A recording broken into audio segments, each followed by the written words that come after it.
धन धन सद्गुरु तेरा ही आसरा। बेल आइकन का बटन दबाकर चैनल को सब्सक्राइब करें। मार्च 1959 की बात है। सरसा शहर निवासी और पूजनीय परमपिता शाह सतनाम सिंह जी महाराज की पावन हजूरी में कुछ समय तक पाठी की सेवा कर चुके पूज्य वेपरवा मस्ताना जी महाराज के एक पुराने सत्संगी प्रेमी मस्ट राम जी इंसा उपरोक्त वेपरवाई वचनों के बारे में इस प्रकार बताते हैं। एक दिन हम 5-6 प्रेमी पूज्य वेपरवा जी के दर्शनों के लिए दरबार डेरा सच्चा सौदा में गए। समय सुबह के लगभग 10 बजे थे। पूज्य वेपरवा जी उस समय आश्रम के अंदर ही बाग की तरफ जा रहे थे और हम लोग भी पूज्य वेपरवा जी की पवित्र हजूरी में नारा धन धन सतगुरु तेरा ही आसरा बुलाकर अन्य सेवादारों के साथ पीछे पीछे चल पड़े। इसी दौरान चलते चलते हमारे एक साथी प्रेमी खेमचंद जी ने पूज्य वेपरवा जी के पवित्र चरणों में प्रार्थना की कि साईं जी आप जी से एक बात करना चाहते हैं। पूज्य वेपरवा जी चलते चलते रुक गए। खेमचंद ने दोबारा अर्ज की, वेपरवा जी दिल तो नहीं चाहता पर पूछना भी जरूर चाहते हैं। वेपरवा जी ने फरमाया, बोल खेमा बोल, क्या बात है। खेमचंद ने अपने अंदर के शेष भ्रम को दूर करने के लिए प्रार्थना करते हुए कहा, साईं जी आप जी के चोला छोड़ने के बाद यहाँ पर क्या बनेगा।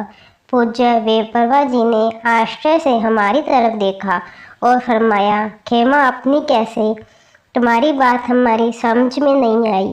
खेमचंद ने बात को स्पष्ट करते हुए आज की, हमारा मतलब है कि आपके बाद कहीं यहाँ पर पूजा वाली जगह न बन जाए, जैसा कि बाहर ज़्यादातर धार्मिक स्थलों पर जो देखने व सुनने को मिलता है।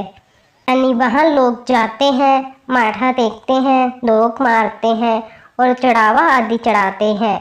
उसी तरह कहीं वैसा ही यहाँ भी न बन जाए कि लोग आए, माथा टेकें और मुरादें माने, कामनाएं लेकर चले जाएं। सुनकर सर्व सामत दोनों जहान के मालिक पूज्य वेपरवा सतगुरु जी ने अपनी कड़कती आवाज में फरमाया, खेमा कितने वर्षों से तू हमारे साथ रहता है, तेरे पल्ले कख न पड़ा। तूने मस्ताना को केवल एक आदमी ही समझा है। जो ये सच्चा सौदा बना है ये किसी आदमी का बनाया हुआ नहीं है, ये खुद खुदा दाता सावन शाह निरंकार के हुक्म से बना है और खुद खुदा के हाथों से बना है। जब तक धरती आसमान रहेगा सच्चा सौदा कायम रहेगा। जो सावन शाह साईं ने हमें नूरी खजाना बख्शा, हमने उनमें से एक बाल जितना भी खर्च नहीं किया। वो खजाना वैसे का वैसे पड़ा है। उपरांत पूज्य साईं शाह मस्ताना जी धाम में ट्यूबवेल के पास शाह सतनाम जी कैंटीन के आगे जो बेरी अब भी मौजूद है, उस बेरी की छाया में जाकर बैठ गए। उस समय वह बेरी 3-4 फुट की थी। खाले के किनारे उस बेरी के पौधे की छोटी सी छाया में बैठते हुए पूज्य वेपरवा जी ने हमें मुखातिब कर फरमाया, आओ इधर सामने बैठो, आज तुम्हें बहुत कीमती बात बताते हैं। सच्चे रहबर सतगुरु मिठने साईं ने फरमाया, हमारे बाद एक ऐसी ताकत, बहुत काम करने वाली तूफान मेल ताकत आएगी। जैसे एक रेलगाड़ी लोकल होती है, एक एक्सप्रेस और एक सबसे तेज रफ्तार तूफान मेल रेलगाड़ी होती है। वो तूफान मेल ताकत होगी। वो ताकत जो काम करेगी वो कैसे कैसे करेगी हम आपको बताते हैं। हमने मकान बनाए और गिराए, वो ताकत मकान बनाएगी और अगर वो चाहे तो आसमान से बने बनाए मकान भी उतार लाएगी। हमने सोना चांदी रुपया कपड़ा वगैरह कई चीज़ें बांटी, वो ताकत चाहे तो हीरे जवाहरात भी बांटेगी, यह उसकी मर्जी है।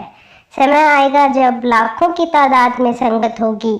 जैसे कोई आदमी ज़्यादा इकट्ठ में हाथी पर चढ़े तो दिखाई पड़ता है, उस ताकत की हाथी से ऊंचाई जितनी ऊंची स्टेट बनेगी। हाथी पर चढ़कर दर्शन देंगे तो भी दर्शन मुश्किल से हो पाएंगे। कईबे को शोभा नहीं देखा ही परवान, कथनानुसार पूज्य बेपरवाह इलाही वचनों के अनुरूप सच्चे रह पर बेपरवाह मस्ताना जी महाराज का एक एक वचन ज्यों का त्यों सच हो रहा है और साध संगत ज्यों का त्यों देख रही है जी। धन धन सद्गुरु तेरा ही आसरा।